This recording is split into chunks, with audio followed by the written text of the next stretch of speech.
Today I will be speaking on obesity, some facts on fatty people.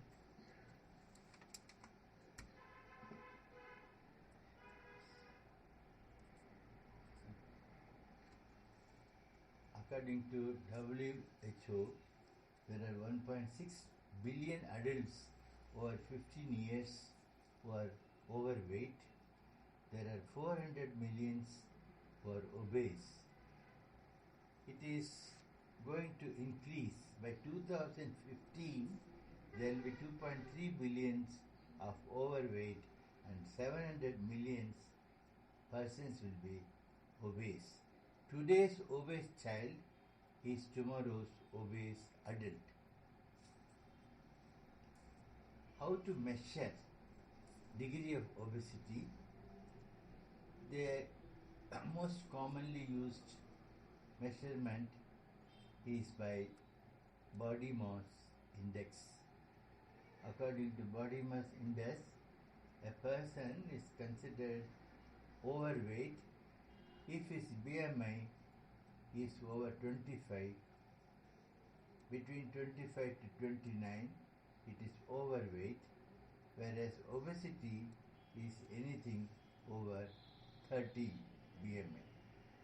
And a morbid obesity is a term used when a person is 40 BMI or more than 40 as per BMI.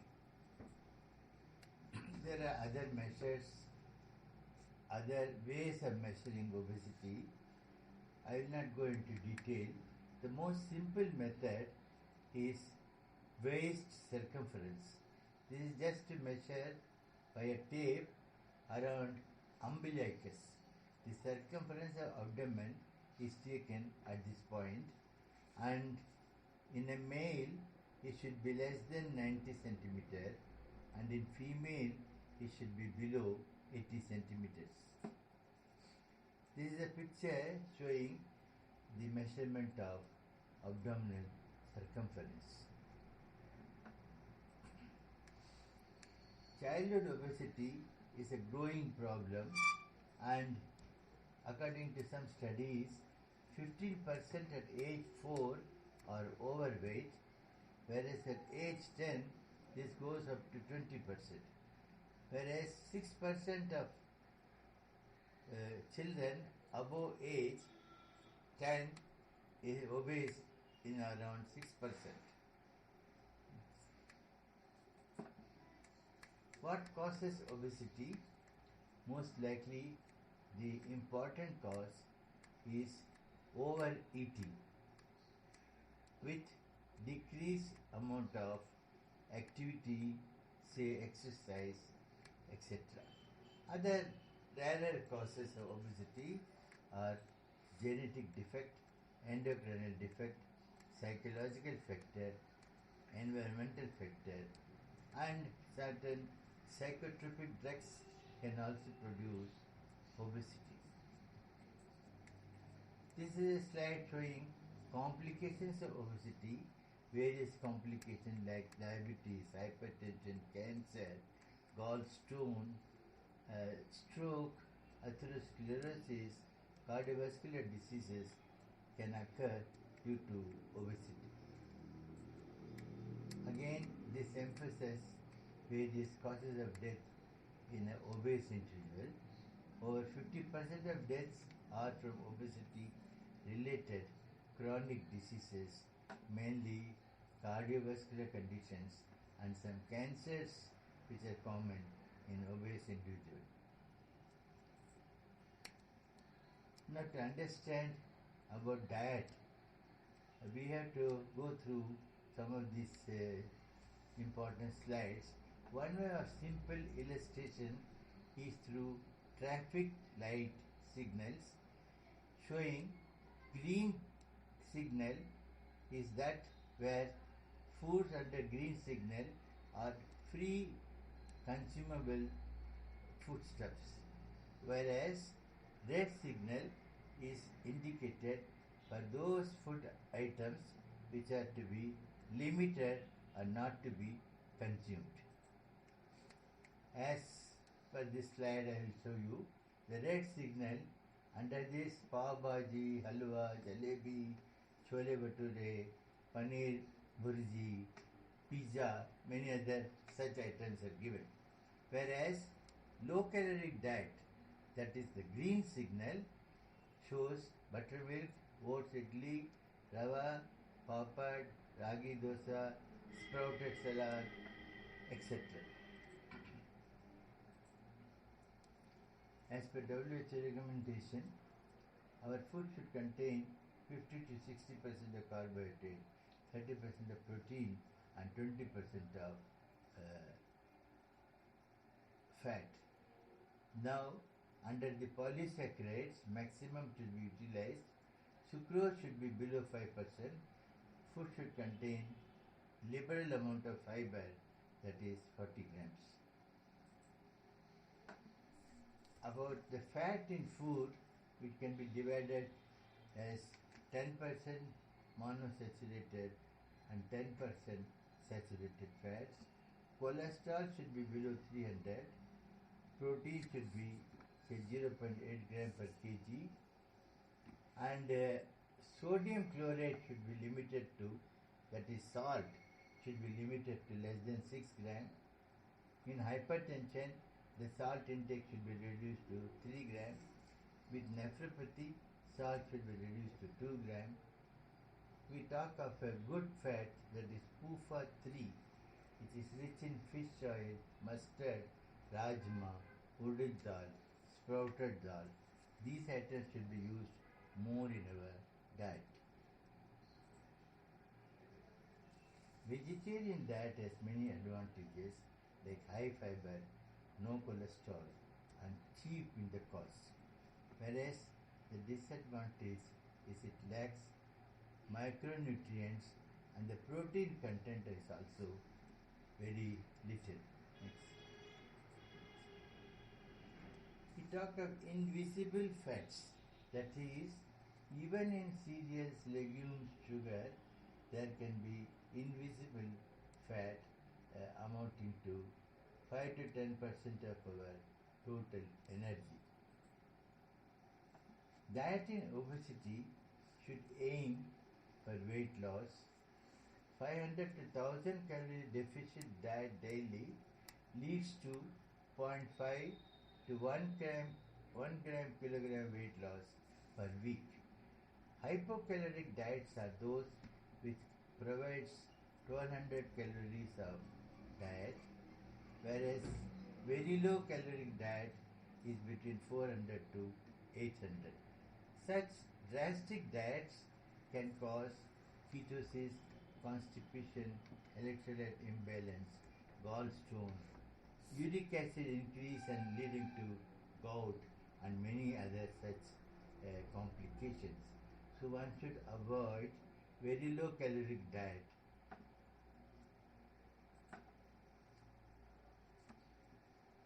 We already talked about the distribution of diet. Few more points are: cooking oil should be 500 gram per person per month. Fiber should be high intake, at least 2 gram per 100 calories. Food rich in omega should be taken. When we come about beverages, one can take soda water, lemon water, black tea, coffee without milk or sugar because they contain no calories. But restrict soft drinks and fruit juice because they provide high calories. Regarding alcohol, one should understand that alcohol adds calories, leads to neuropathy, can produce hypoglycemia in a diabetic patient. And if a diabetic taking metformin, if he takes alcohol, flushings and lactic acidosis can complicate. Alcohol also provides calories. It provides 7 calories per gram. Some dietary innovations can be done, like using sprouted grams and beans, which are rich in vitamin E and fiber. Karela, neem, beetle, methi, guar gum, they have some mild hypoglycemic effect. they may reduce the sugar by 10%.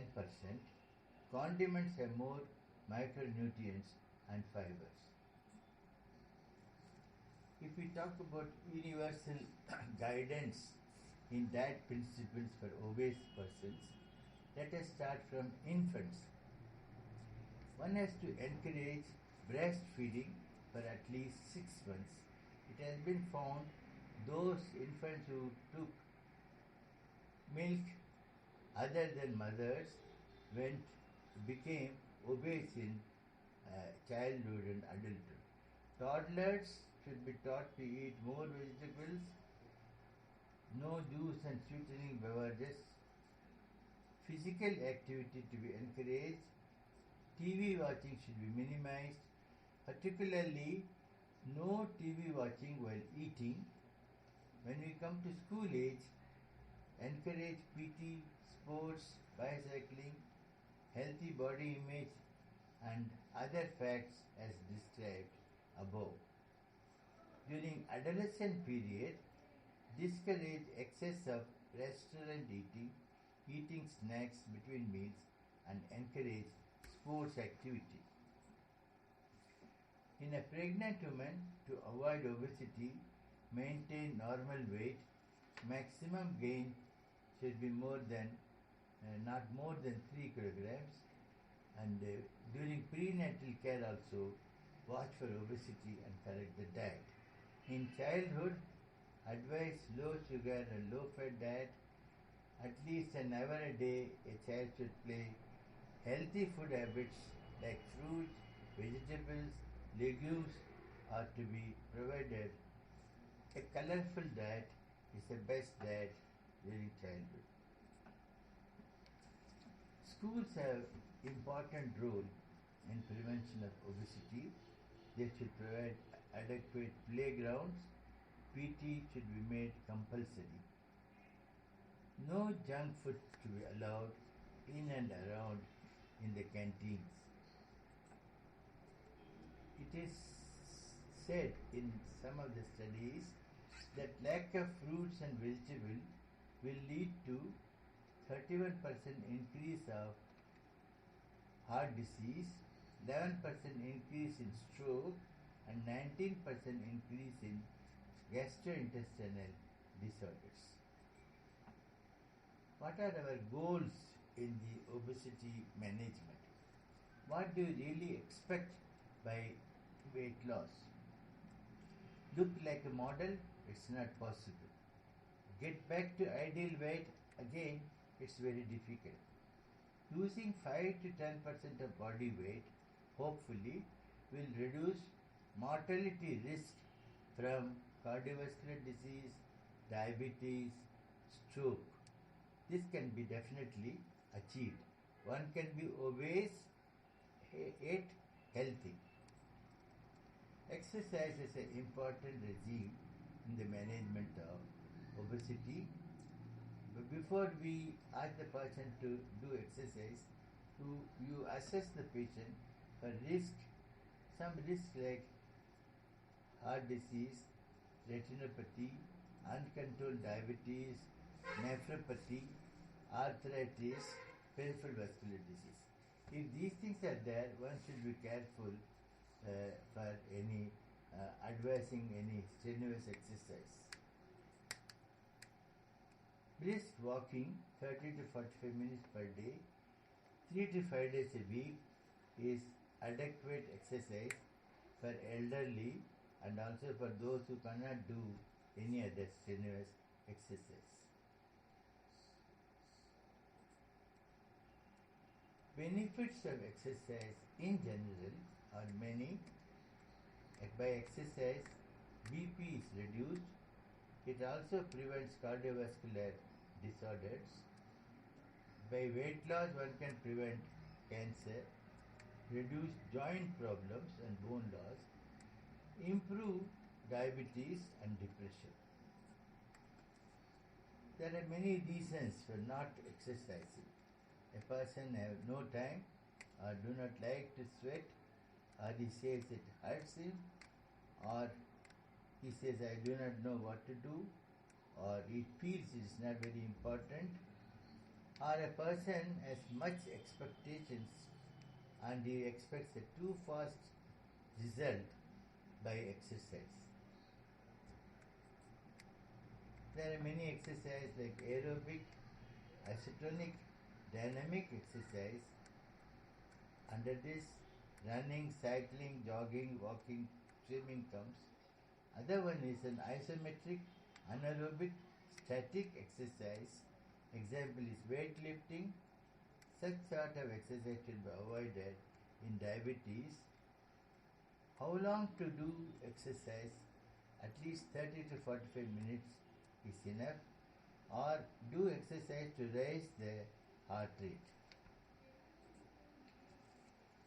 There are many charts available to explain amount of calories spent during exercise. This table shows you various exercise and caloric loss. It will be seen swimming gives good amount of calories reduction during exercise.